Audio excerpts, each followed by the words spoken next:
Hola, hola, ¿cómo están?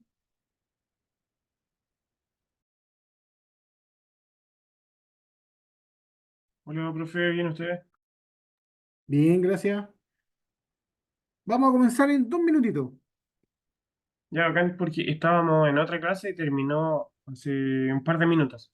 Ah, ya, sí, yo también me atrasé con la sección anterior, así que vamos a dar un par de minutitos para que se conecten más compañeros y partimos.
Ya,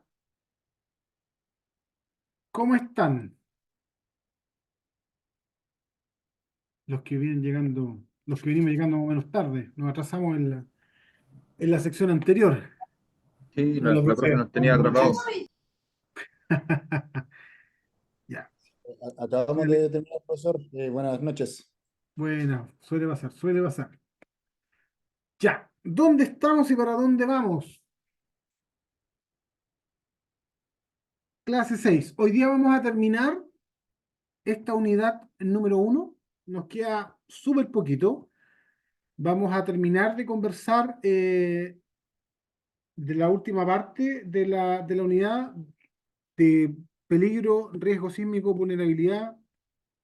Y después vamos a comentar un control para que nos hagamos una idea de cómo va a ser el control del próximo miércoles, ¿ya? El próximo miércoles 3 de abril tenemos el control 2. El control 2 es en plataforma, es decir, usted se tiene que conectar, entrar al control, pero a diferencia del control 1, no hay que descargarlo, sino que le aparecer la pregunta en pantalla y usted tiene que redactar la respuesta directo en la plataforma. Por lo tanto, en horario de clase, desde 20:40 hasta las 22:10, tiene que necesariamente estar conectado para poder responder el control, ya sea en el celular, tablet o en un computador. ¿Ya?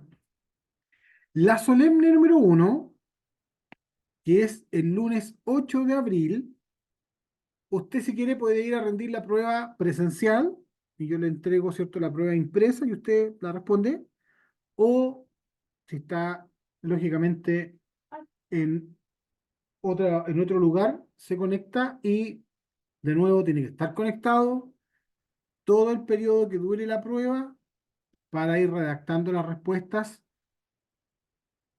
en plataforma. ¿Ya? El próximo lunes, el lunes 1 de abril, nosotros vamos a partir con la unidad 2. ¿Ya? La unidad 1 se termina hoy. Eso es lo que se nos viene.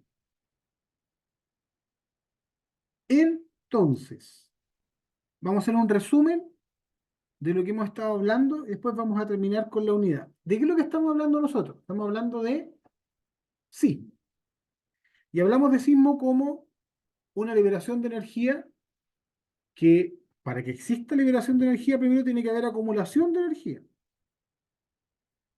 Esa acumulación de energía se da debido a que existen movimientos de las placas. En particular, en nuestro país tenemos un movimiento del tipo convergente subductivo. Es decir, una placa se mete bajo la otra.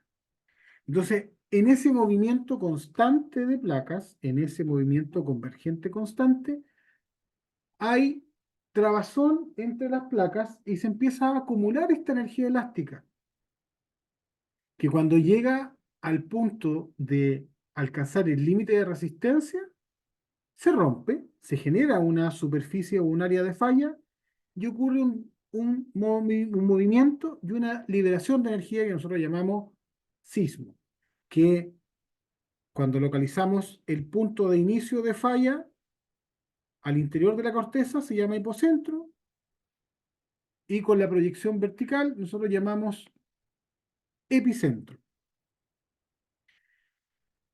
Esta energía que nosotros sentimos con el movimiento, percibimos, la podemos caracterizar. Esa caracterización la podemos realizar a través de instrumentación o a través de la percepción. A través de la instrumentación nosotros podemos medir velocidades y podemos medir aceleraciones del suelo. Esos registros, para poder nosotros determinar tiempo, poder asignarle una ubicación al epicentro, una cierta profundidad del foco. Ojo, que la profundidad es del foco, el epicentro no tiene profundidad. Lo que tiene profundidad es el hipocentro, ¿ya? Y asignarle una unidad de medida, como por ejemplo magnitud.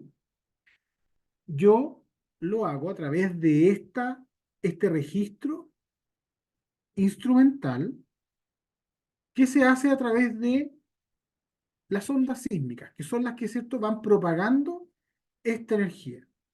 Ondas que son de dos tipos, unas que se propagan por la corteza y otras que se propagan por la superficie, ¿ya? Conociendo las características de las ondas sísmicas, es que nosotros podemos identificar ubicación y también asignarle una unidad de medida, como es el caso de la magnitud. La magnitud es una unidad de medida que está relacionada directamente con la cantidad de energía que se libera en cada sismo. Es una unidad de medida instrumental, por lo tanto es objetiva y única. ¿Hay modificaciones y cambios que se pueden hacer? Sí, que tienen que ver con el tipo de, por decirlo, fórmula que se utiliza para calcular esa magnitud. Richter propuso la primera, que es la magnitud de Richter o ML, magnitud local, que utiliza el arribo de las ondas P y las ondas S en su diferencia de tiempo, es decir, eso está relacionado con la distancia, ¿cierto?, de la fuente, y con la amplitud de la onda S. Con eso presentó, ¿cierto?, una fórmula. Por otro lado, también se utiliza la magnitud de momento que relaciona datos más finos en términos de conocimiento de la corteza, área, superficie de ruptura y el deslizamiento relativo entre ambas placas. La magnitud es entonces única e instrumental, a diferencia de la intensidad, que dijimos nosotros que tiene que ver con la percepción y está relacionada con la aceleración del suelo. esta intensidad es entonces subjetiva y varía dependiendo del lugar en donde se esté midiendo. La intensidad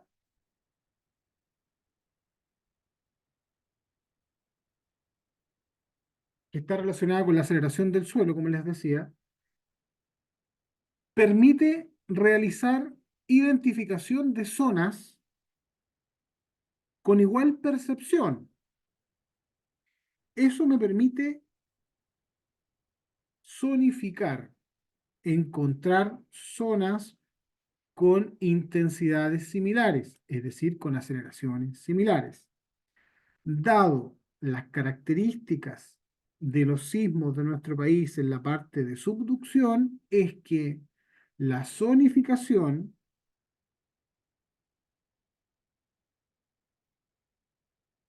entrega datos que dicen relación con que siempre la ruptura va a ser de norte a sur, dado el característico subductivo. Por lo tanto, las mayores aceleraciones van a estar cercanas a la zona de ruptura, es decir, cercanas a la costa, y en la medida que yo me alejo hacia el este, la percepción o la intensidad o las aceleraciones van a ir cayendo. Si yo identifico intensidades iguales y las uno, voy a tener estas líneas de distintos colores que son las curvas isosistas. Entonces, ¿qué son? Ya vamos a responder esa pregunta después en el control tipo que vamos a evaluar. ¿Qué otra cosa más conversamos? Conversamos que es importante que nosotros midamos las aceleraciones del suelo porque las aceleraciones diferentes pueden indicar que hay particularidades en distintas zonas del suelo. Cuando hablo de particularidades del suelo, hablo de lo que está entre la roca y la superficie, pudiendo nosotros encontrar, por ejemplo, suelo blando, suelos que se dicen que son suelos malos, que lo que hacen es, dada esta poca consistencia o rigidez propia, generan un efecto amplificador de las ondas sísmicas. Por lo tanto, las aceleraciones van a aumentar.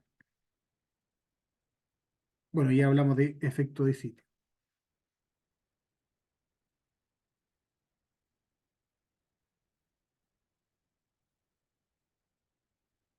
¿Qué es lo que nosotros queremos realizar? No sé si yo llegué a... Hablamos de esta parte de la clase del lunes, ¿cierto? De lo que es peligro sísmico, ¿cierto? ¿Si alguien me acuerda? Sí, sí. Ya. Entonces, lo que nosotros queremos hacer, aquí, lo que nosotros queremos hacer es poder identificar qué es lo que le pasa a la estructura, cómo va a responder en cualquier tipo, digamos, de estudio, desplazamiento, velocidad, aceleración, cualquier cosa. Para poder hacer eso, necesariamente este comportamiento pasa a través del edificio, a través de las fundaciones, a través del suelo y llega acá. Todo lo que acá se produce está afectando a la estructura y va a depender de la energía, la distancia, el tipo de suelo, el tipo de fundación y el tipo de estructura. Por lo tanto, por eso dijimos nosotros que el tipo de comportamiento, que puede ser deformación del edificio, o puede ser velocidad, o puede ser aceleración, depende de cuatro variables. De esas cuatro variables, solo dos son las que nosotros tenemos control. Podemos controlar las características dinámicas de la estructura, para bien o para mal. Le podemos meter refuerzo, le podemos meter, ¿cierto? Estructuración, le podemos meter refuerzos de acero, le podemos sacar elementos, podemos hacer aberturas en muro y le estamos cambiando la rigidez y por ende la respuesta a la estructura, para bien o para mal. También podemos hacer mejoramientos de suelo, podemos nosotros modificar las fundaciones, reforzarlas, cambiarlas, etc.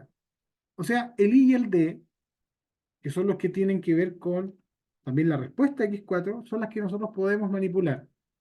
No así el X1 y el A, que tienen que ver con estudios que sí o sí tenemos que hacer para poder generar la respuesta en las estructuras. Y eso es lo que nosotros hacemos a través de los estudios de peligro sísmico. Estudiar la macro y la microzonificación. Y dijimos que la macrozonificación tiene que ver con localizar cuáles son los potenciales fuentes de sismos que tenemos y que van a afectar la zona que yo voy a estudiar. No es lo mismo esto hacer un estudio de peligro o amenaza sísmica aquí en Santiago, que en Valdivia, que en Antofagasta, que en Iquique, porque va a tener localizaciones y posible cuantificación de potencial sísmico diferente.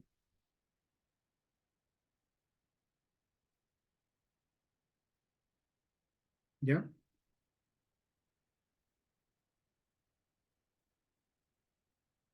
Y la microzonificación sísmica tiene que ver con el estudio del suelo. Y aquí me gustaría mostrarles,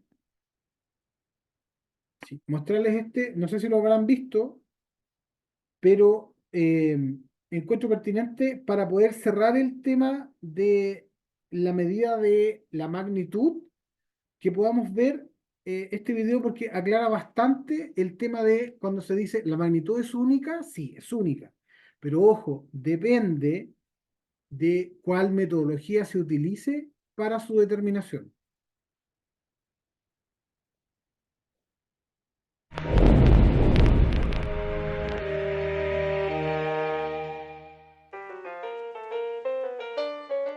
Parece no haber fin a la confusión que rodea la pregunta: ¿por qué los sismólogos cambian la magnitud de un terremoto?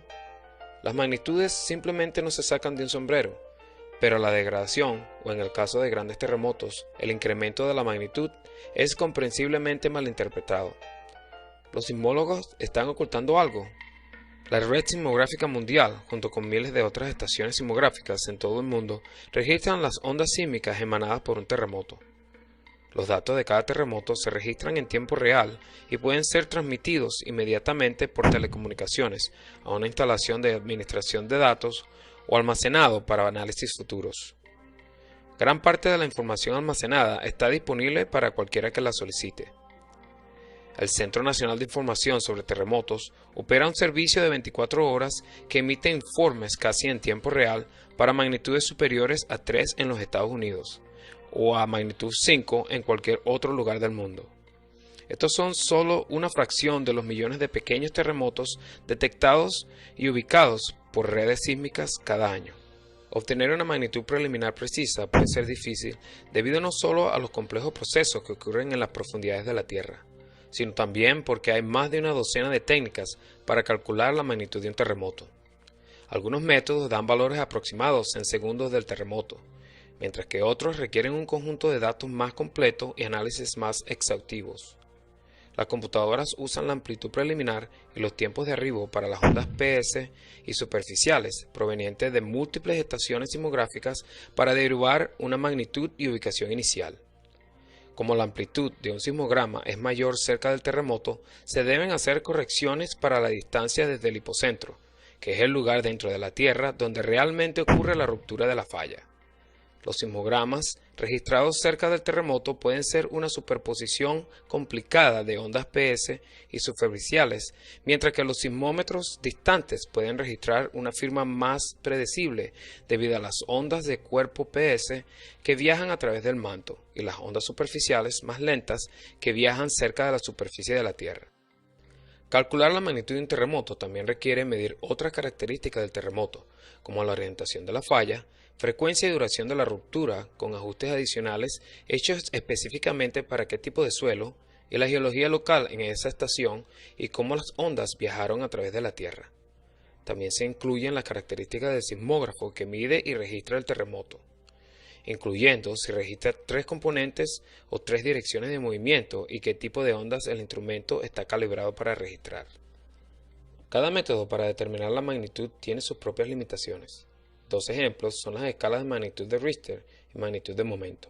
La magnitud de Richter, registrada en un cierto tipo de sismógrafo, que era común a principios del siglo XX cuando se desarrolló esta escala, relaciona la amplitud máxima de las ondas sísmicas trazadas con la distancia, la cual se calcula a partir de los tiempos de arribo S menos P.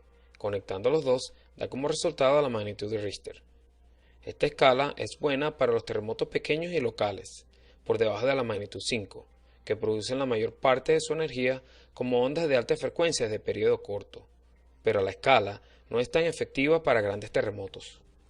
La magnitud de momento se basa en los datos de frecuencia más bajos registrados en los sismómetros modernos y puede relacionarse con la distancia a la que se movió la falla, el área de la falla en movimiento y la rigidez o resistencia de las rocas en ambos lados de la falla. Por lo tanto, mide el tamaño de un terremoto en términos de la energía total que libera.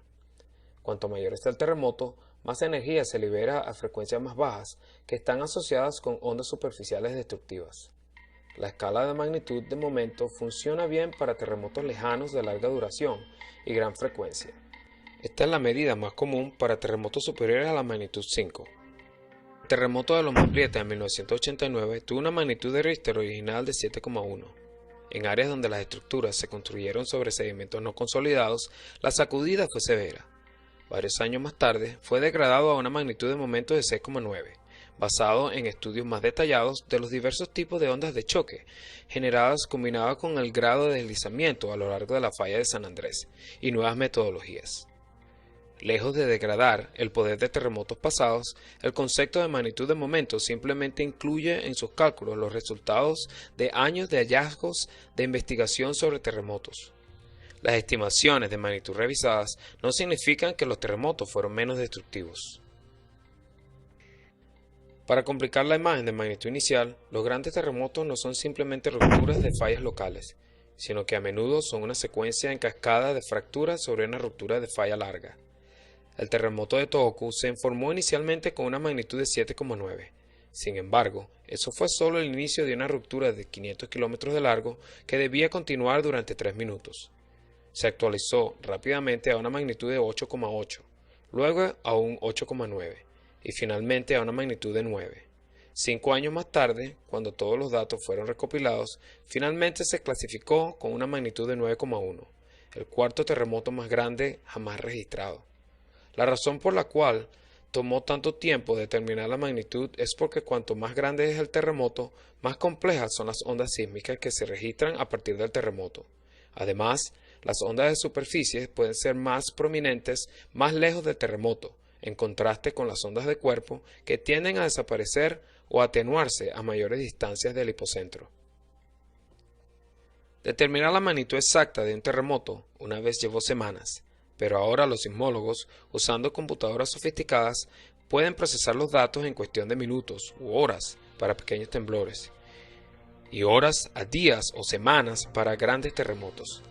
Recuerde, si observa diferentes magnitudes informadas para el mismo terremoto, es importante tener en cuenta que a veces lo que parece ser una magnitud menor puede ser en realidad una escala de magnitud diferente.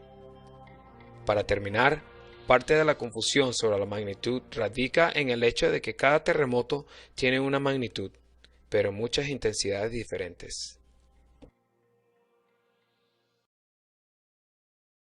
Ese es el concepto que tiene que quedar claro, ¿ya?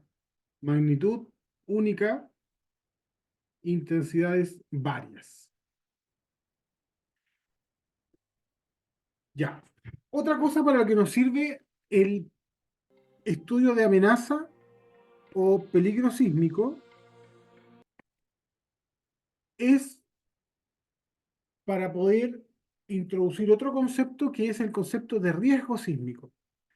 El riesgo sísmico nosotros lo entendemos como una probabilidad de daño. Entonces, para que ocurra daño, tiene que haber dos cosas. Tiene que haber un sismo y tienen que haber estructuras que se puedan dañar.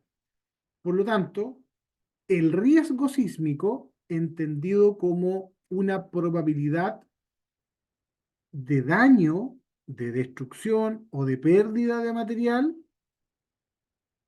lo vamos a entender como eso, una probabilidad de daño cuando ocurre un cierto peligro sísmico que está afectando a ciertas estructuras que tienen una cierta vulnerabilidad sísmica. ¿A qué nos vamos a referir con vulnerabilidad sísmica? Nos vamos a referir a, nos vamos a referir a eh, la predisposición que tengan las estructuras a ser dañadas. Y eso tiene que ver con lo estructural, lo funcional y lo no estructural también. Entonces, por eso nosotros vamos a decir que el riesgo sísmico asociado al daño o probabilidad de daño va a depender al menos de dos factores, que se le puede agregar un tercero: amenaza o peligro sísmico, entendido como la probabilidad de que ocurra un cierto sismo en un determinado lugar de estudio. Y también depende de qué tan vulnerable sean las estructuras que van a ser afectadas por este sismo, por esta amenaza o peligro sísmico. Uno también, si quisiera, pudiese agregarle el tema de costo o tema de valor, ¿ya? Que también lo puede ser. Entonces, por ejemplo, en una zona yo puedo tener un peligro o amenaza sísmica que puede ser muy chiquitita, ¿sí? Baja probabilidad de peligro sísmico, pero si las estructuras en ese sector están tan deterioradas que prácticamente se caen solas, es decir, tienen una alta vulnerabilidad sísmica, el riesgo, es decir, la probabilidad de daño, va a ser alta. Y al revés, si yo tengo un peligro sísmico muy alto, pero la vulnerabilidad tiende a cero, es decir, tengo estructuras que son búnker, que no les va a pasar nada, el riesgo o probabilidad de daño va a ser pequeña. ¿Para qué me sirve entender el riesgo sísmico? Me sirve para poder generar planes de emergencia, generar una respuesta sísmica adecuada ante una emergencia. Si yo pudiese tener en un plano, ¿cierto? Eh,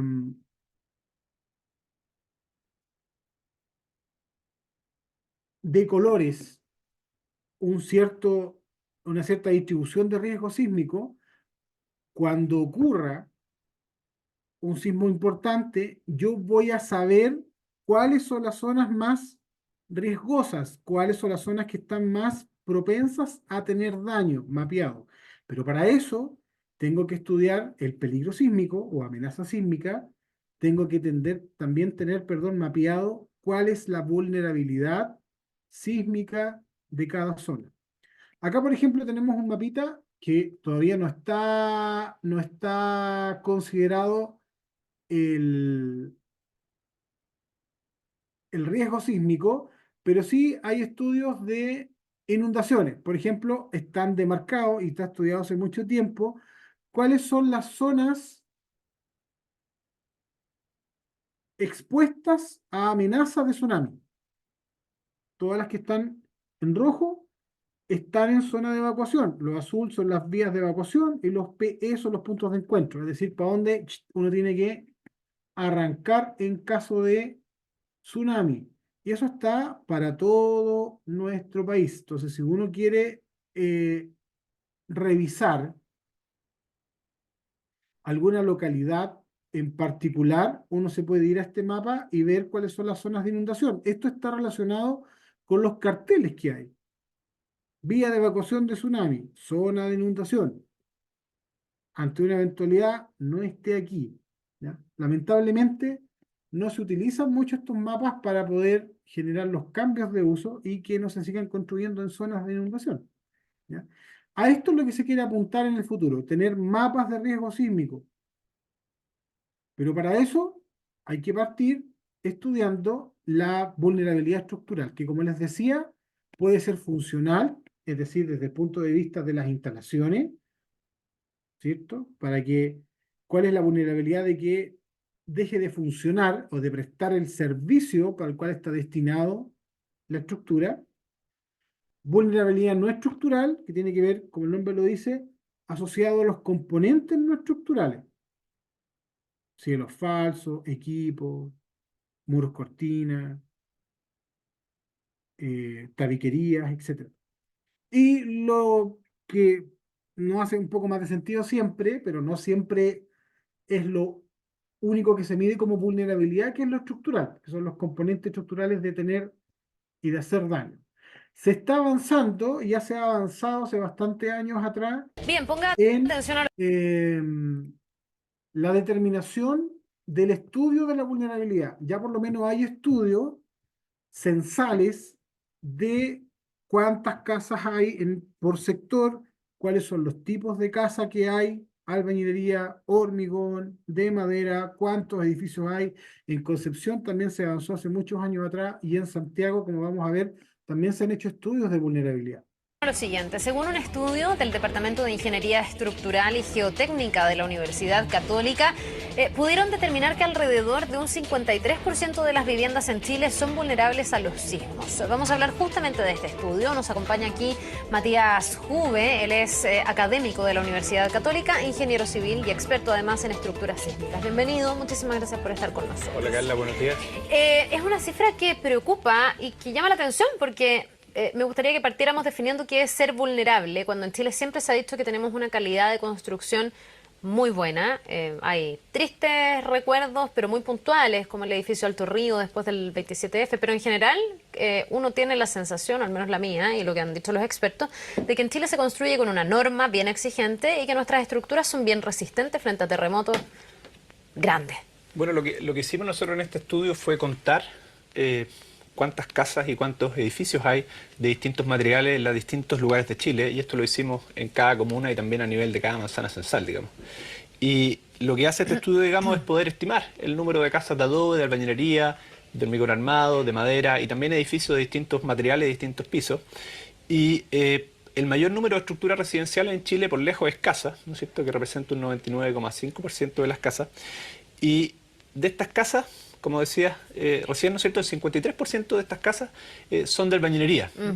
Y albañilería es un material que tiene cierta vulnerabilidad. ¿Qué significa eso? Que si hay un terremoto severo como el 2010, existe probabilidad de daño y también existe probabilidad de colapso, digamos. Ahora, ¿qué tipo de vulnerabilidad y qué tipo de daño? Porque probablemente una persona dice, yo vivo en casa y mi estructura es de albañilería, va a venir un terremoto y se me va a caer la casa. Y hemos visto que eso, con terremotos muy grandes, porque Chile tiene récord de los terremotos más grandes de la historia, no ha ocurrido, por lo menos no con un daño realmente muy, muy grave. Bueno, en lo que es casas de adobe, la vulnerabilidad es muy alta, ¿no es cierto? Y para el terremoto del 2010 se vio claramente el centro de Talca quedó casi absolutamente destruido, o sea, la probabilidad de colapso de una casa de adobe es muy alta. Y después, en segundo lugar, vienen las casas de albañilería, que también tienen daño, o sea, tienen probabilidad de agrietamiento y probabilidad de colapso. Ahora, ¿qué tipo de daño? Es que una casa de albañilería se va a caer, pongámonos en el escenario del 27F, con ese terremoto. ¿Se me va a caer la casa?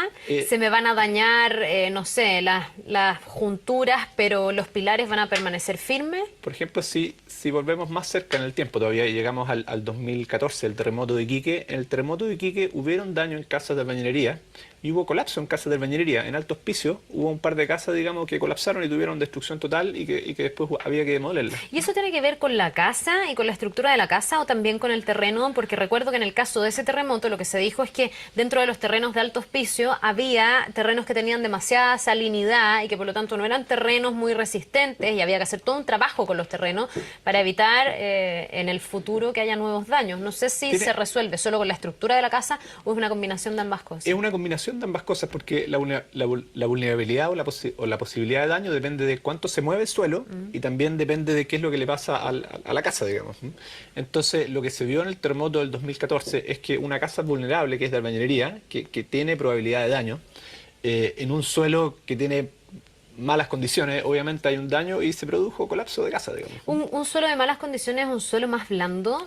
Recuerdo también en el 27 de febrero pasó, por ejemplo, acá en la ciudad de Los Valles, en estos complejos habitacionales que están justo a la salida de la Ruta 68, que también resultaron con varios daños, y ahí la explicación que se dio era que la calidad del suelo era la que había redundado en que finalmente las casas tuvieran daños en sus estructuras.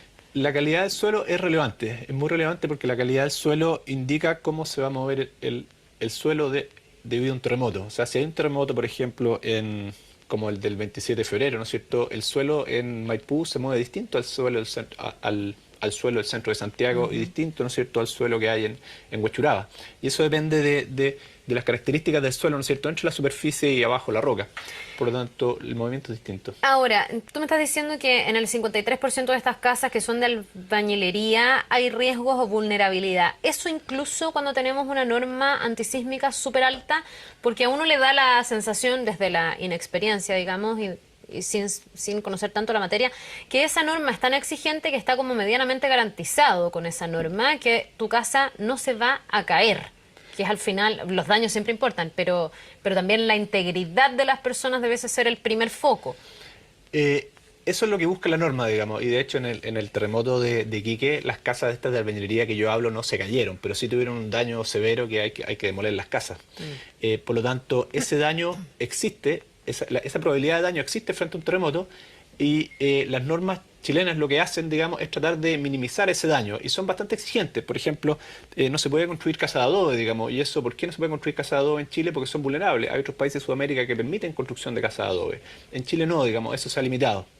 Eso fue de una época, ya no. Eso ya no, digamos, eso ya no. O sea, si viene el serbio y quiere construir unas casas, o alguien no puede construir. Jamás lo haría de permiso, adobe. digamos. Ahora, el adobe es lo más vulnerable. ¿Qué es lo menos vulnerable? ¿Cuál es la construcción más segura? Independiente de que tengamos otros factores como el suelo que pudiera influir, pero ¿cuál es el material más resistente? El que uno dice, esta construcción va a recibir muy pocos daños, muy poco impacto en un terreno. Ahora, lo que nosotros estudiamos era el número de casas, y también, dado que el número de casas es mucho más alto que el número de edificios, nos concentramos en estudiar qué es lo que le pasa a las casas, digamos. Ya te voy a preguntar por esta relación de casas y departamentos que a algunos no les cierra, pero cuéntame esto, digamos. ¿Quién puede decir, mi casa es súper segura porque es de Entonces, este material o de esta forma de construcción? Nosotros ahora estudiamos dos casas, las casas que son de albañilería, Que son vulnerables, que ya son lo de dijimos. ladrillo, ¿Ya? sí, y las casas que son de hormigón armado.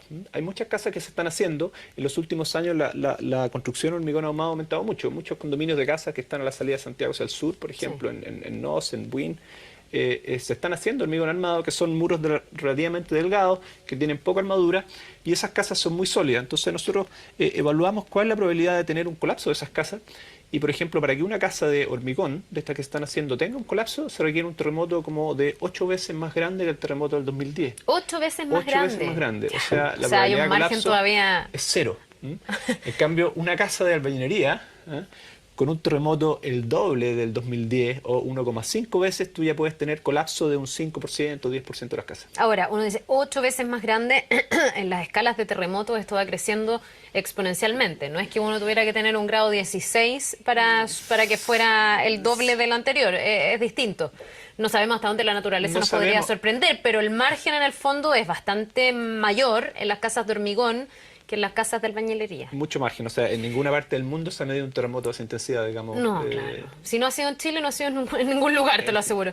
Oye, ¿cuáles son desde este estudio entonces los desafíos que puede tener nuestro país? Porque finalmente uno dice si esto no podría cambiar la forma de construir de aquí al futuro. Es bien interesante cómo esta información ha sido súper bien recibida, pese a que en Chile uno pensaría que los riesgos están súper estudiados, pero algo así, esta como clasificación no se había hecho.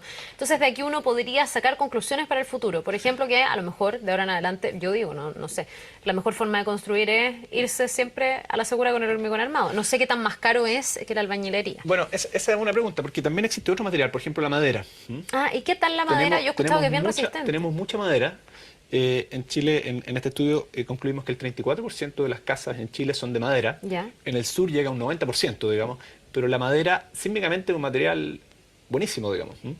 Y la cantidad de casas de madera que se construyen es relativamente baja, digamos, en comparación, por ejemplo, con Estados Unidos, digamos, donde casi la mayoría de las casas, el 90% de las casas se construyen de madera. Tengo la sensación de que ahí puede haber un miedo a los incendios en las casas de madera. Las casas de madera, claro, tienen otros problemas. Los incendios, tienen problemas de termitas, pero una casa de madera bien construida, digamos, con protección un poco Con de instalaciones incendio, eléctricas como con corresponde, instalaciones etcétera. como corresponde, claro, con una aislación térmica adecuada, es una casa fantástica, como son las casas en Estados Unidos, digamos. Y la madera, evidentemente, es más barata, aunque no sé si tan evidentemente, porque depende de la madera y un montón de cosas, que una casa de hormigón armado.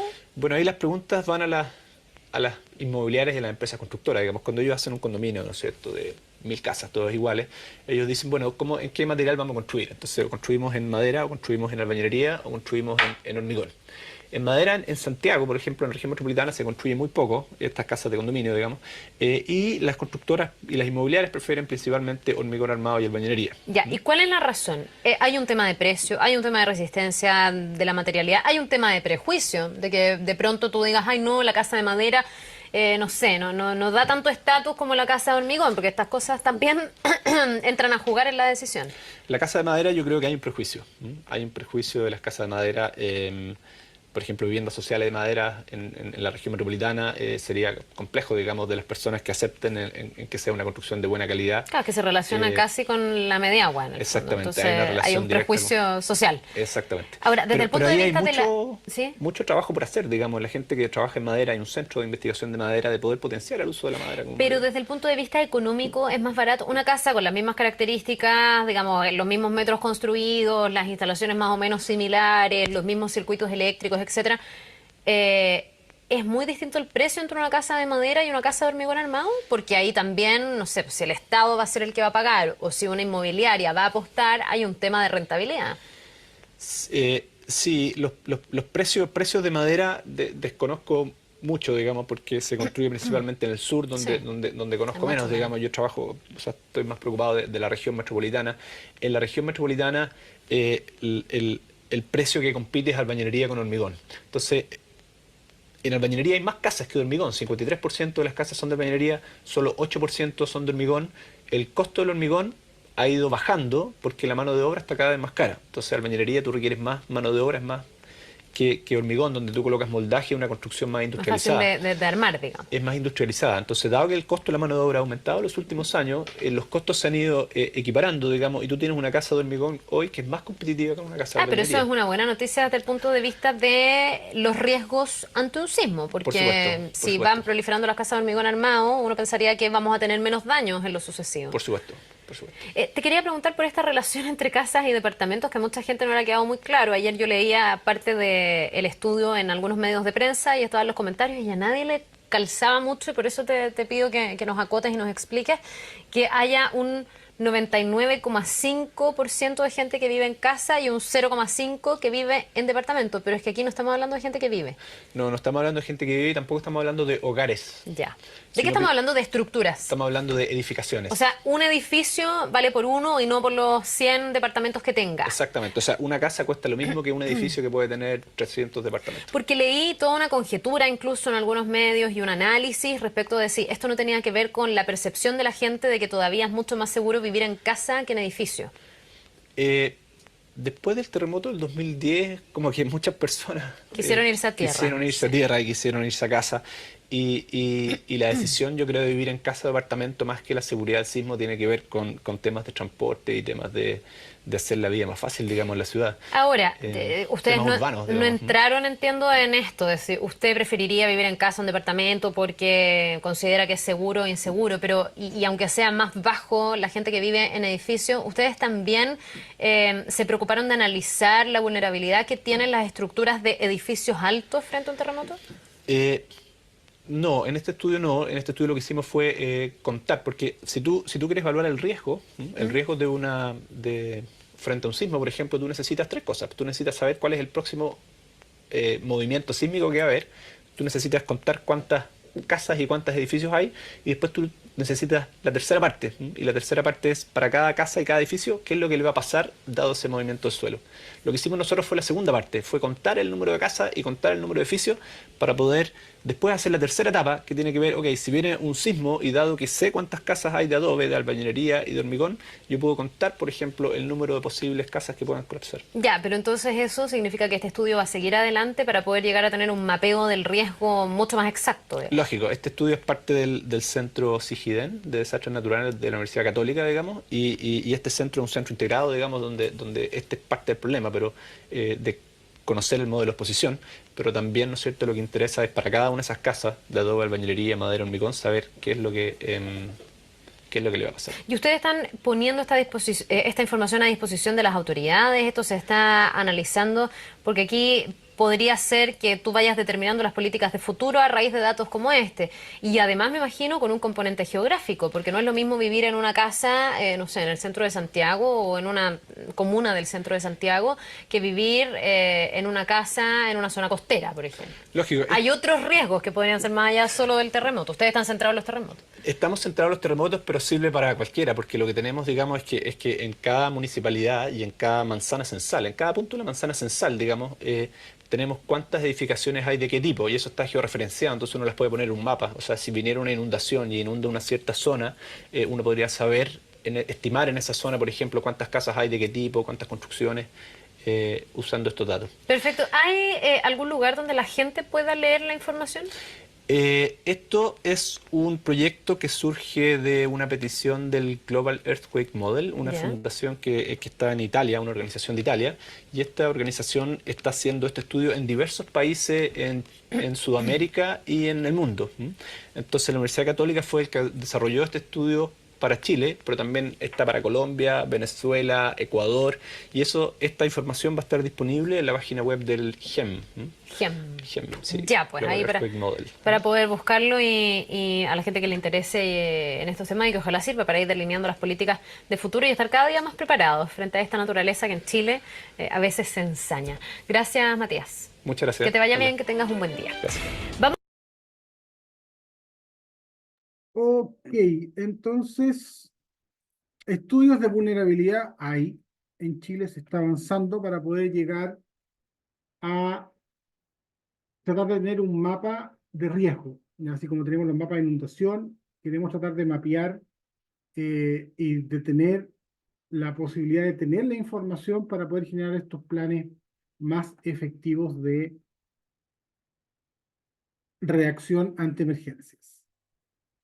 Eso es todo lo que corresponde a la unidad que va a entrar en el control número 2 y en la prueba solemne número 1. ¿Ya? Ahora yo les voy a mostrar un control tipo, ¿ya? Un control 2, para que lo podamos ir conversando. Tanto el control 2 como la solemne 1 tienen la misma estructura, es decir, tiene una parte de preguntas de verdadero y falso, en donde yo les doy, ¿cierto?, una cierta aseveración, y usted me tiene que decir si está de acuerdo o no está de acuerdo, considerando que tiene que justificar en ambos casos. Es decir, si usted dice que lo que yo le estoy indicando es verdadero, tiene que justificar por qué, y si usted no está de acuerdo y dice que es falso, también tiene que justificar el por qué. Acá lo que interesa es la justificación. Si no hay justificación, no hay puntaje. ¿Ok? Entonces, va a tener una parte de verdadero y falso y va a tener una parte de preguntas. ¿Ya? ¿En qué varía el control con la prueba? En la cantidad de verdadero y falso y la cantidad de preguntas que se hagan. No es más que eso. ¿Ya? La estructura es la misma. Una parte de verdadero y falso y una parte de preguntas. ¿Ya? ¿Qué es lo que tiene que tener cuidado? Recomendaciones. La recomendación es que lea bien, porque por lo general no se detienen a tener una buena comprensión de lo que se está indicando. ¿Ya? Entonces, resolvamos este control para que ustedes me vayan diciendo y vayan tomándole, digamos, el peso a cómo son las preguntas, varias se enfocan de distintas formas, etc. Entonces, primero, la primera dice, la intensidad es una medida subjetiva estaba escrito ahí, acerca de la severidad de un terremoto. Los instrumentos que registran la intensidad están normados en Chile bajo la norma 3 del 61. Esto tiene que ver con lo que conversamos acá, en la intensidad y con la norma. ¿Ya? Entonces usted va a tener esto puesto acá. Va a poder repasarlo. La idea es que los conceptos los entienda. Primera recomendación, estudie, analice y entienda los conceptos. Porque si usted se enfrenta a un control en donde va a leer la pregunta y va a empezar a buscar dentro de los apuntes dónde puede estar la respuesta, le va a faltar tiempo. ¿Ya? Entonces, al menos dése un tiempo para analizar los conceptos. Lo escucho, ¿verdadero o falso la número 1? La intensidad es una medida subjetiva, profesor, ya que mide los efectos de un terremoto, pero ¿Ya? de la parte subjetiva, no es como lo que usted explicaba del caso de la magnitud, que eso no es objetivo. Ajá. Entonces, Ahora, ¿verdadero o falso? Profe, yo digo que es falso. verdadero, Falso. pero el tema Sea, lo que está, de la lo que está normativa, normado, lo que está normado es la magnitud, no la intensidad. La intensidad se rige bajo la escala de el nivel de destrucción o cosas que puedan pasar en relación a. eh, profe, la intensidad es como algo perceptivo, ¿Sí? viene como de la percepción y tiene que ver con la aceleración del suelo. ¿Sí? ¿Correcto? Mauricio Oyarzún tiene la mano levantada. Era agregar, bueno, es lo que dijo mi compañero recién, y la intensidad también es subjetiva porque una persona que está en Arica y el terremoto en Punta Arenas no lo va a sentir de la misma forma que alguien que está en Temuco, por ejemplo. ¿Ya? Muy bien, estoy de acuerdo. Entonces, ¿verdadero o falso? Eso es falsa. Ah, perdón, me equivoqué.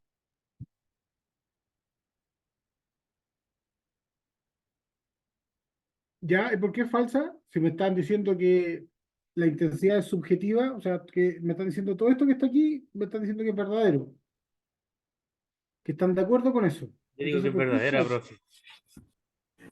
La primera parte es verdadera, pero no ¿Ya? recuerdo los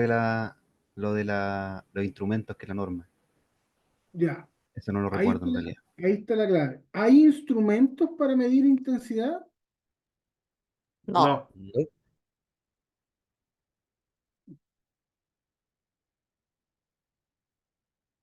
Es una medida no instrumental. Es una medida no instrumental, por lo tanto no hay instrumento. O sea, esta parte es falsa. Entonces, usted puede poner acá falso porque la intensidad no se registra a través de instrumentos. Y ahí tiene la justificación. ¿Ya? Ok. O también podría responder verdadero. Sin embargo, no hay instrumentos para registrar la intensidad. En ambos casos, yo le voy a poner los 2 puntos, porque la intencionalidad de esta pregunta es que se entienda, yo quiero saber si usted entiende de que efectivamente la intensidad es subjetiva, pero que no hay instrumento, porque tiene que ver con la percepción del movimiento, como dicen ustedes, con la aceleración. ¿Ya? Profesor, ¿y la Sí, CH está correcta? Que pueden ser. sí, no, esta está correcta porque Ah, es ya, la perfecto. que, Ya no es la que estaba nosotros seguro. vimos, es lo que nosotros vimos acá. Esta es la norma. Pero lo que esta norma está, el alcance de esta norma es la escala de la intensidad. O sea, yo no sé si les mostré o no les mostré la norma. Me parece que sí les mostré la norma. No, la norma no la hemos visto, profe. Ya, déjenme buscarla entonces.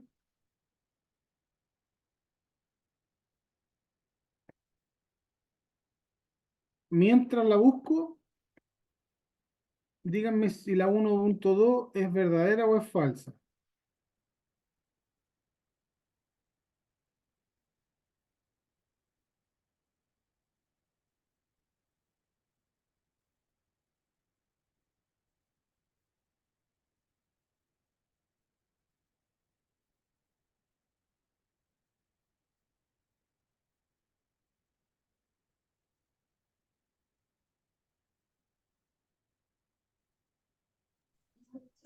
¿Es verdadero?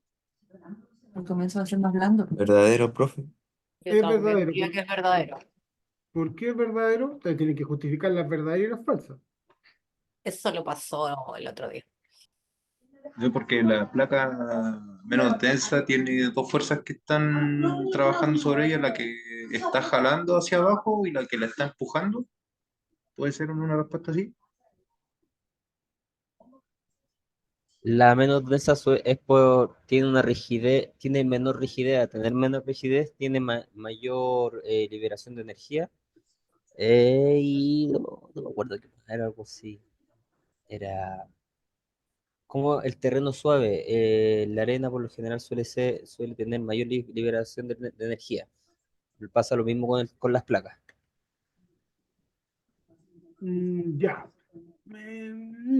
Aquí lo que estamos hablando es de las placas. Las placas y la corteza es lo que está, no, más atrásito. Es lo que nosotros esquematizamos aquí, ¿ya? Es decir, Exacto. la parte dura, ¿sí? No lo que está aquí. A ver, para que se entienda. Cuando nosotros hablamos de corteza, cuando nosotros hablamos de corteza, hablamos de esto, de lo duro, lo que está entre la corteza y el nivel de terreno, eso tiene que ver con el suelo. Y ahí hay arena, hay arcilla, hay material gravoso, etcétera. Lo que nosotros hablamos es de esto, de la roca, la corteza. Eso es lo que está preguntando acá, que dice que la placa menos densa recibe a la placa más pesada bajo ella. Esto yo lo pregunto de distintas formas, ¿ya? Para ver caso se entiende bien el concepto. Entonces, esta efectivamente es verdadera porque lo que está diciendo es que la placa más pesada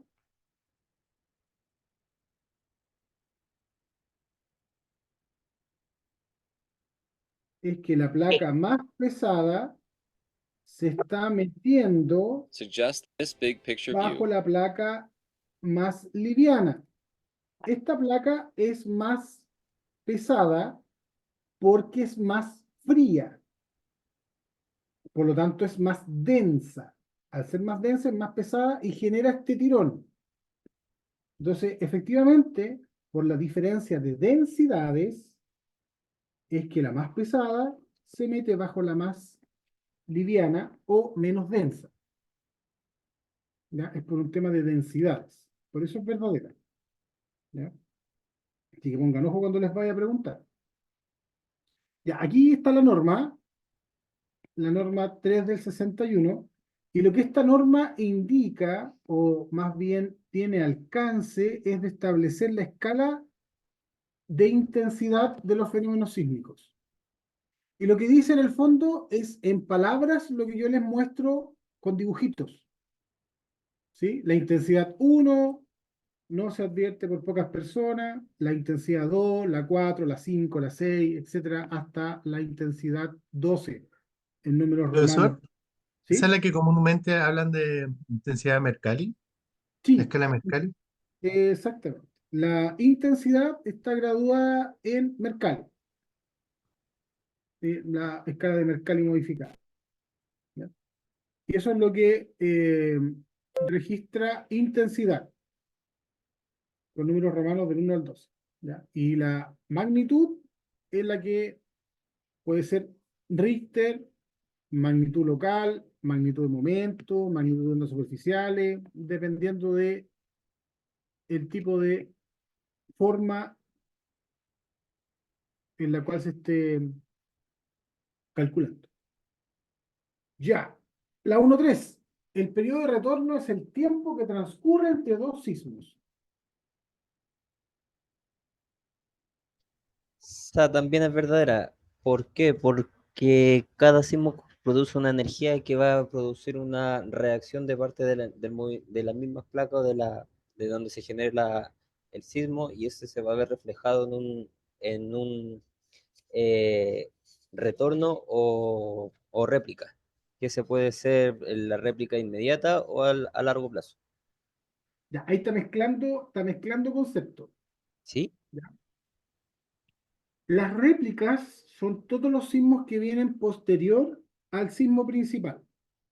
Y todos los sismos que vienen antes del sismo principal se denominan precursores. Cuando yo tengo un sismo principal y después vienen las réplicas, después viene una parte de acumulación de energía. Estamos hablando de la misma zona.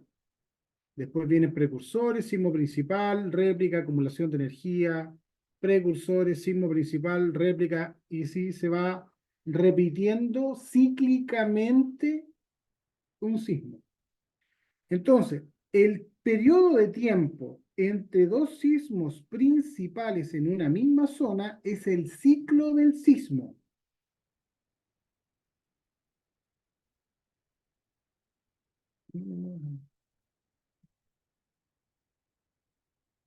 Y eso está por acá. Aquí está. Es el ciclo del sismo. Periodo de tiempo entre dos sismos principales en una misma región. ¿Ya? El periodo de retorno es el tiempo transcurrido entre sismos similares, pero que está asociado a una probabilidad de excedencia. Es un tiempo que yo me doy para estudiar cuál es la probabilidad de ocurrencia de un cierto evento.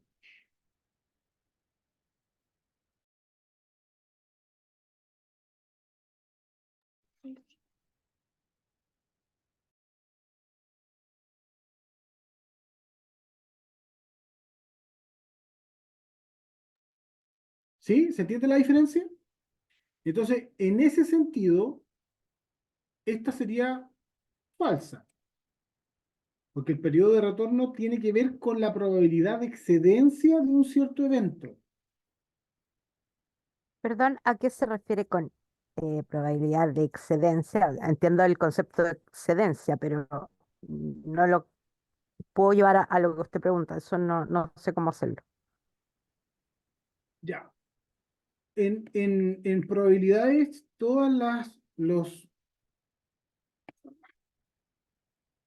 en probabilidades, todos los eventos tienen una cierta probabilidad de ocurrencia, ¿cierto?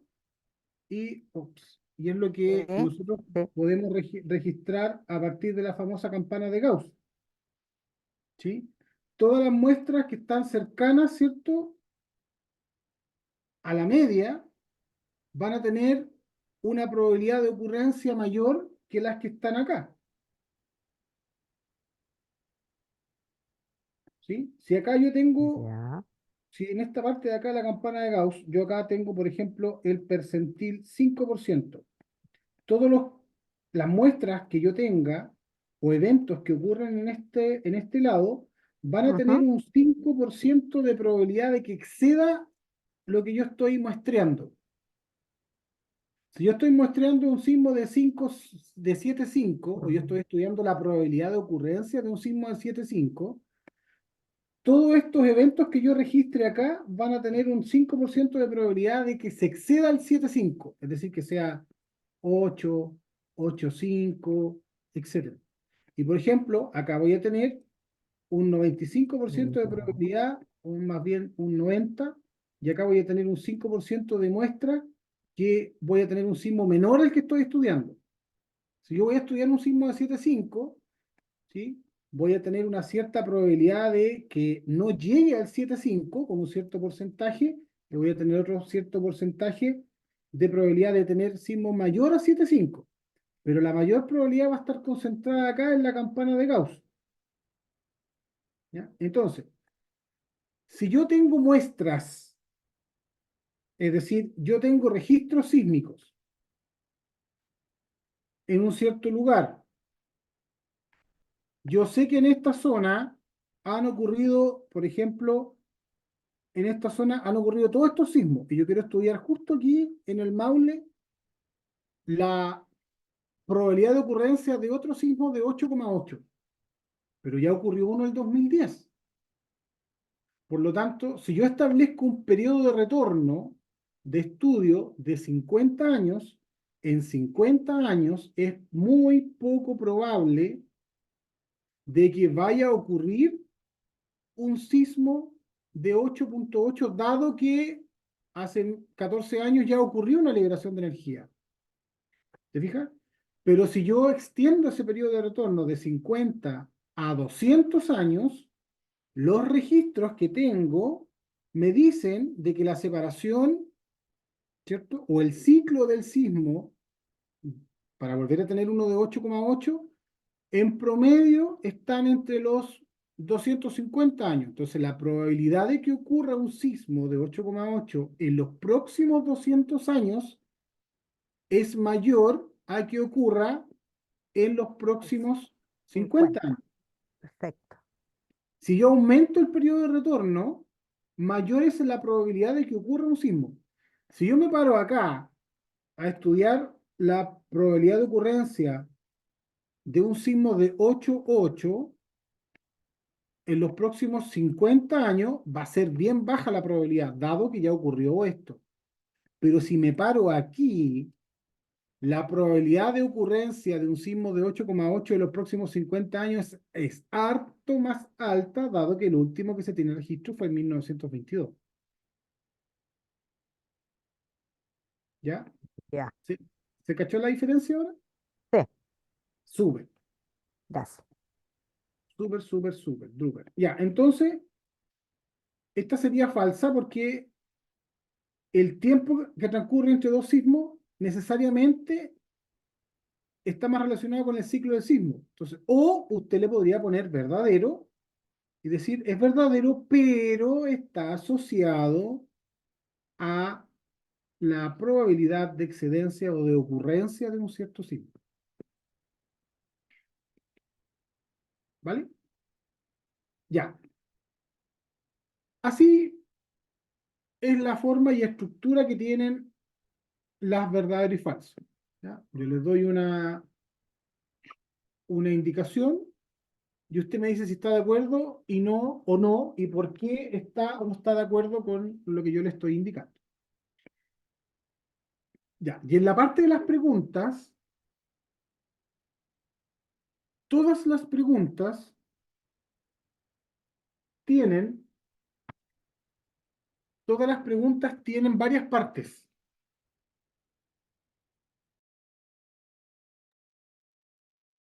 Tienen varias partes, ¿ya? Por lo tanto, aquí hay que leer bien. Lo mismo pasó en el control 1. En el control 1, que ya terminé de corregir la parte de las preguntas, estoy corrigiendo la parte del ejercicio. La pregunta tenía varias partes.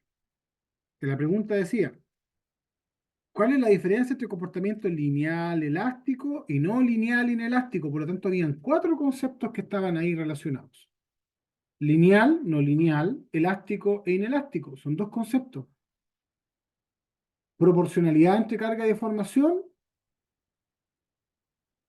y deformación final 0 o no 0. Y la tercera pregunta hacía referencia al punto de fluencia. Entonces, muchos solamente se fueron a a la definición de la parte elástica y no nombraron la parte lineal o no lineal, o algunos se les olvidó la pregunta o la parte de la pregunta que hacía referencia al punto de fluencia, que es la separación entre los dos comportamientos. Entonces, las preguntas siempre van a tener varias partes que tienen que leer bien para poder responderlas completas. Ya, acá. Bueno, y lo otro es que cada pregunta tiene que tener una respuesta de redacción propia. ¿Ya? Yo no corrijo cosas copiadas de la PPT o de la web o de una IA o de lo que sea.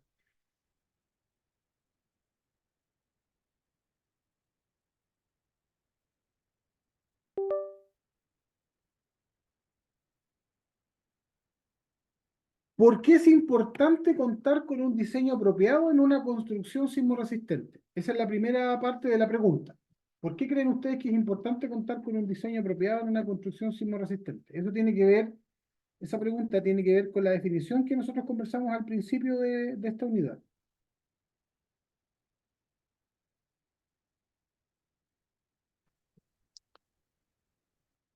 Tiene que ver con la definición.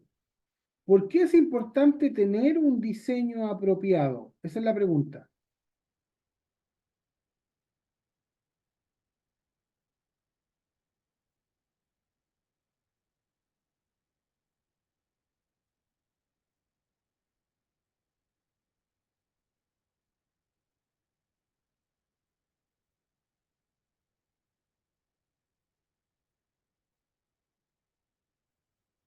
¿Sugerencias de respuesta? ¿Tiene que ver con algo con las solicitaciones sísmicas, profesor? Eh, Algo, pero no solamente con eso. Recuerden que nosotros conversamos y dimos esta definición y dijimos construcciones de cualquier materialidad, pero hablamos de que no puede ser cualquier materialidad. Hablamos de que tienen que estar diseñadas apropiadamente, y eso, ¿qué relación tiene?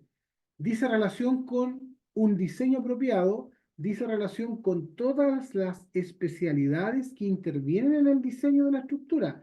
La arquitectura, la mecánica de suelo, la estructural, los servicios eléctricos, sanitarios, clima, incendio, etc. Cada uno de las especialidades que intervienen en el diseño tiene que tener la consideración sísmica. Lo estructural, por cosas obvias, ¿cierto? De resistencia, la parte de arquitectura por las materialidades que está ocupando para los revestimientos, para las salidas de emergencia, para las barandas de las escaleras, que son cosas no estructurales que muchas veces les ponen cierto estos vidrios que cuando reciben mucha carga se revientan y causan más problemas cuando se revientan que lo bonito que se ven. Dice relación con la parte eléctrica también, de que de qué me sirve un hospital si es que se corta la luz y no tiene un generador propio, de qué me sirve un hospital que tiene generador si no está bien ubicado, y no va a entrar a funcionar o se va a dañar, de qué me sirve una estructura que no considera dentro de su diseño sanitario, ¿cierto? Las holguras en las cañerías, cuando venga una deformación grande, se van a romper todas las cañerías y me va a quedar sin poder utilizarse. Entonces, el diseño apropiado tiene que ver con eso, con que todas las especialidades conversen y tengan un ojo puesto en la parte en la parte sísmica. Y tiene que ver con la serviciabilidad. ¿Ya? También tiene que ver con eso. Y la segunda parte dice, enumere 4 ejemplos que no sean ejemplo estructural, los cuales deben ser acorde a un buen diseño. Lo que conversábamos recién, mecánica de suelos, por ejemplo, salidas de emergencia, respaldos eléctricos, holguras de cañería, instalaciones correctas de equipamiento, revestimientos arquitectónicos acorde a un buen comportamiento, estructural también, y sísmico, ¿Sí? ¿Se entiende? Sí, Bien. Ya, esto lo pasamos en el repaso. También tiene dos partes. ¿Qué son y para qué sirven? Acá también hay otra pregunta. ¿Qué es y cuál es la relación? Entonces, ojo que varias preguntas tienen varias partes que tienen que responderlas todas para que puedan tener el puntaje completo. Entonces, ¿qué son las líneas isocistas? Partamos por ahí. ¿Qué son?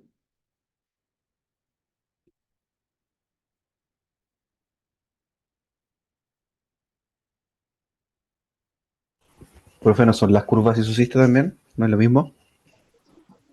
¿Perdón? Sí, líneas o curvas isocistas. ¿Qué son? Es como se Son va, las que separan las intensidades, áreas e intensidades.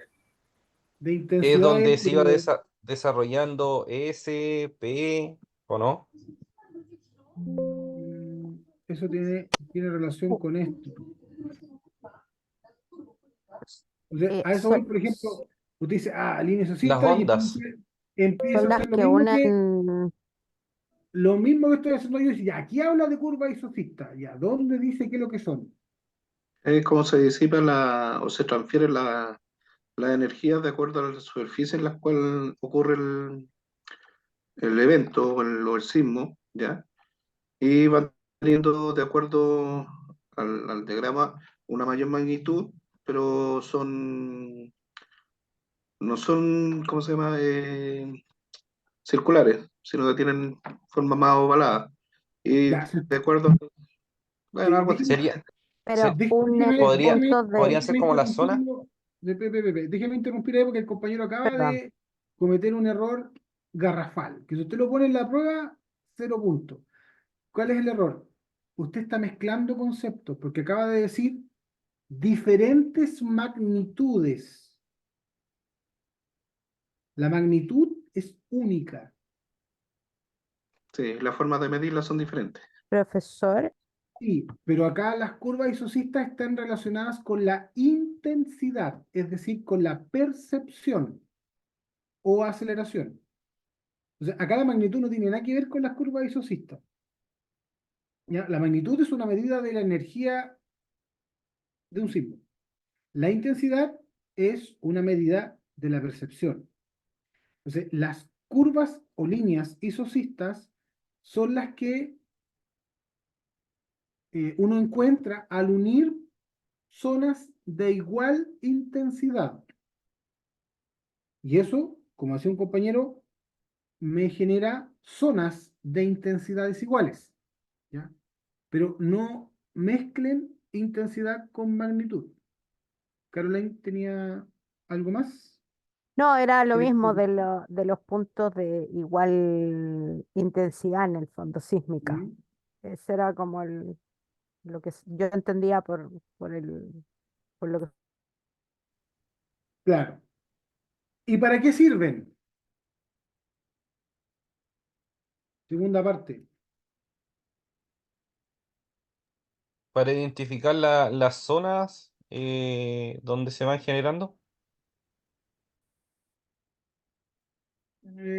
Es que eso estaba en parte de la definición, pues, o sea, las curvas isocistas definen zonas de intensidades diferentes.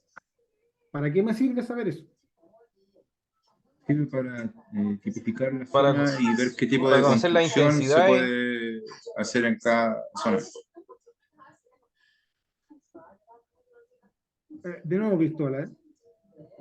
Que las curvas permiten diferenciar zonas donde hay más vulnerabilidad en la construcción. No, más riesgo. Profe, sería como no. para identificar las distintas intensidades Sí, respecto a cada zona. sí, sí. Pues la intensidad, acuérdense que está relacionada con qué cosa, con la aceleración del suelo. Sí, que en los puntos costeros tienen una intensidad mucho mayor que en la zona más montañosa, por el cambio de Correcto, terreno. Sería exacto. como Y para eso, identificar la zona sísmica. exactamente, me sirve para zonificar. ¿Ya? La vulnerabilidad tiene que ver con las características de las estructuras. ¿Ya?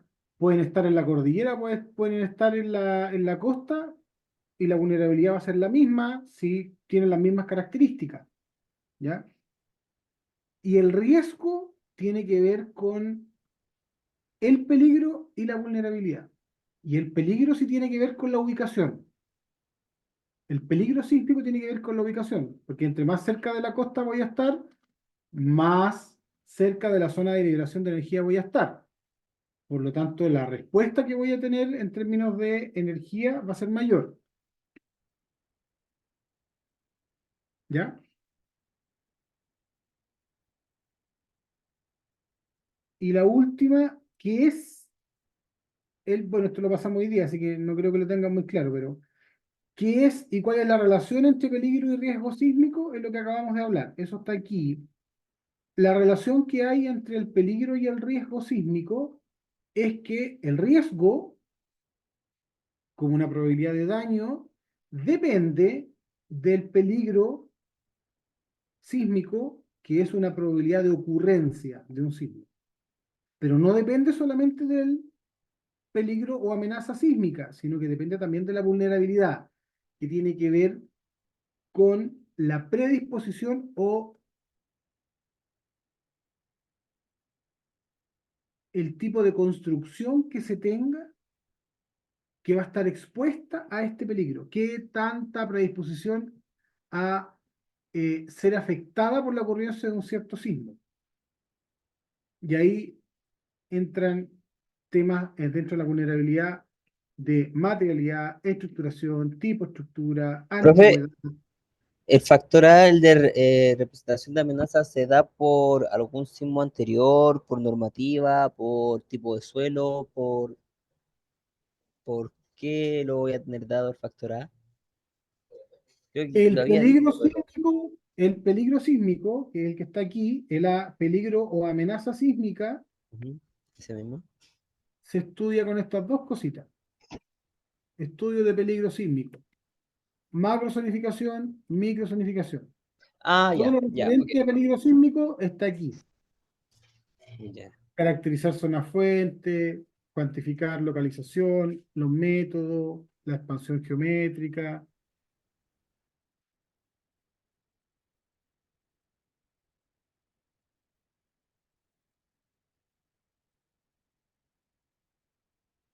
¿Ya?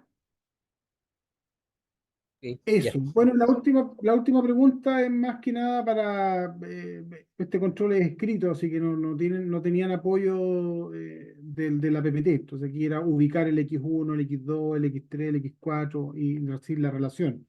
Pero más que aprendérselo de memoria, lo que yo pregunto cuando tienen la posibilidad de ver la materia acá es que se entienda bien cuál es la relación que hay entre uno y otro, ¿ya? Para que lo puedan estudiar. Eso, no sé si alguien tiene alguna pregunta, más o menos así son los controles, así van a ser las pruebas, este tipo de preguntas de verdadero y falso, este tipo de preguntas de desarrollo, ¿ya? Si alguien quiere ir a rendir la prueba, no el control, porque el control va a ser un miércoles y los miércoles son sincrónicos, pero si alguien quiere ir a rendir la prueba el lunes de forma presencial, no hay ningún problema, yo voy a llevar pruebas impresas. Y los que lo dan en plataforma, les van a ir apareciendo automáticamente las preguntas, que no van a ser todos para todos iguales, van a ser una mezcla, ¿cierto? Ahí hace un random de preguntas dentro del banco de preguntas que se tiene, les van a ir apareciendo. Profe, ¿y este control para cuándo es?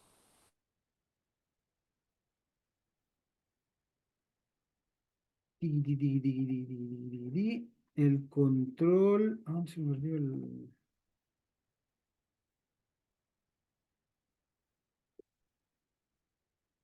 Déjeme aquí ingresar. La próxima semana, pero Sí, el próximo miércoles. Usted ingresa al calendario. Ah, ya, perfecto. Y otro cable que está por ahí. Ok. Em, ¿A cuál prueba se refiere del lunes, profe? Ahí me perdí. ya, nosotros estamos en el 27 de marzo. El próximo lunes primero hay clase. Vamos a empezar con la unidad 2. El 3 de abril está el control 2. Y el lunes 8 de abril está la solemne 1.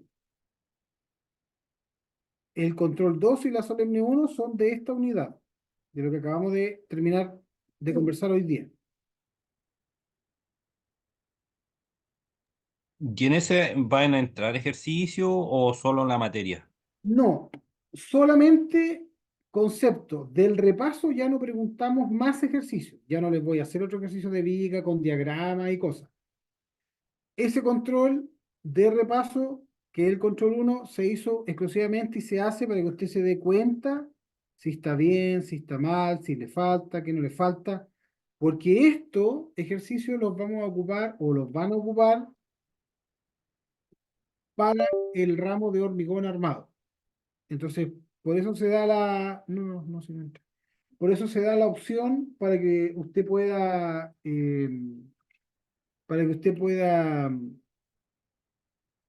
tener un trimestre para ponerse al día si le falta mucho en ese tipo de cosas, porque son la base para el tema de hormigón armado. ¿Ya? Pero no volvemos a preguntar ejercicios de ese tipo.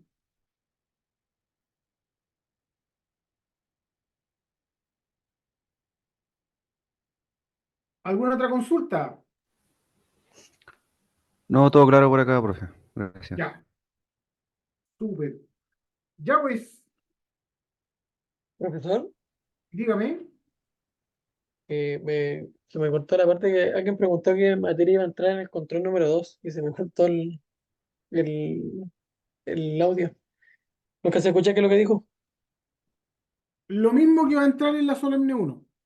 Toda la materia de la unidad 1 y los conceptos del repaso. Solo conceptos, no ejercicios. Todo lo de la unidad que acabamos de ver hoy día. La diferencia entre el control 2 y la solemne es la cantidad de preguntas. Pero lo que abarca es lo mismo. Todo lo que está acá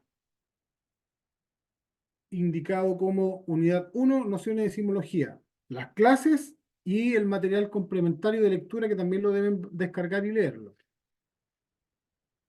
¿Ya? Estas dos cositas.